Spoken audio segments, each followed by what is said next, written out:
Good afternoon and happy Easter to our viewers from around the world. Thank you for joining us on Business Incorporated. Welcome to the program. I am Bolaji Akinwale.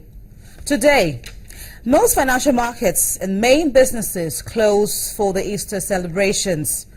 And the Egypt's central bank put a time limit on the tenures of CEOs of commercial banks, pegging it to 9 years. Plus, as insurance penetration in Africa remains low, the chief executive of France-based AXA Insurance for Middle East and Africa advocates more awareness on the part of operators and regulators. Okay, we'll begin with the financial markets and main businesses are closed from today to Monday to observe this year's Easter celebrations. Now, the market week was characterized by volatility as the central bank on Tuesday raised its policy rate to a surprising 12%, least expected by traders, asset management and research analysts. At Thursday's session, interbank funds jumped by 6% to 13.33% from 7.3% at midweek. Liquidity nosedived from Wednesday as the financial regulator mopped up some 400 billion naira via the new interest rates, and the bank's insurer, the NDIC, raised debit notes and lenders' deposits. Meanwhile, equities prices recover 0.63% after the initial shock of 1.01% decline on Wednesday on the MPC rates decisions to the upside. And Egypt's central bank has put a time limit on the tenures of chief executives of commercial banks, launching a purge of several top executives that put it on the likely collision course with the country's banking sector.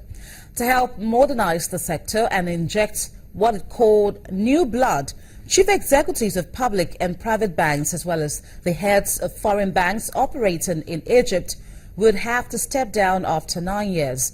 The decision is later surprised by Tarek Amer, a central bank governor who has moved aggressively to bring dollars into a banking system starved of foreign currency and slow the rapid fall of the Egyptian pound on the black market.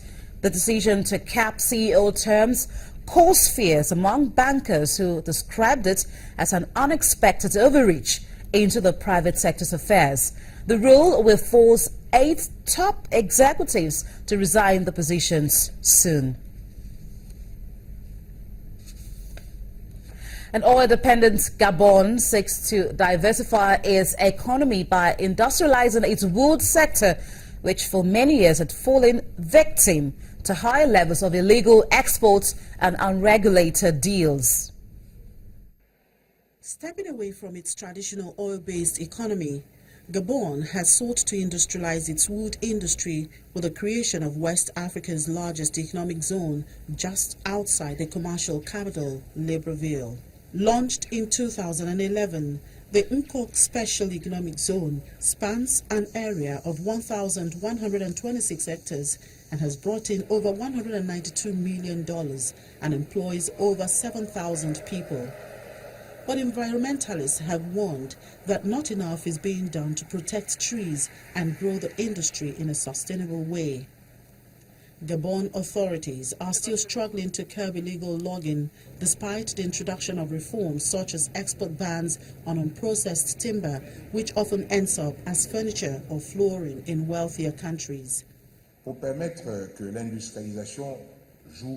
In order for industrialization to play a big role in diversifying our economy, certain measures have been taken, especially in the wood industry. We have set up a national timber fund, which will play a role in ensuring that there is fluidity and a good relationship between customers and suppliers, as well as other players in the industry. The fund will also ensure that all wood for exports are certified with Gabonese timber label. As with many other African oil producers, a sharp drop in the price of oil, which accounts for nearly 80% of Gabon's export earnings, has forced the government to implement deep spending cuts. Authorities hope that improving sectors like the wood, manufacturing and tourism will help the country to achieve the goal of becoming an emerging economic power by 2025. The government passed a law in January 2010 banning the export of raw timber, formerly Gabon's second largest export. The move was touted as a way to regulate the timber industry in Gabon, which had fallen foul of a high level of illegal exports and unregulated deals. The industrialization of the wood sector has, in my opinion, increased the illegal exploitation of wood.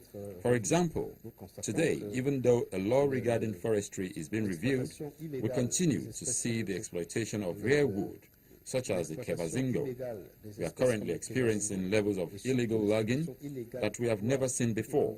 One of the biggest challenges for the country's industrialization plans will be to find labor and to build capacity in the low populous state.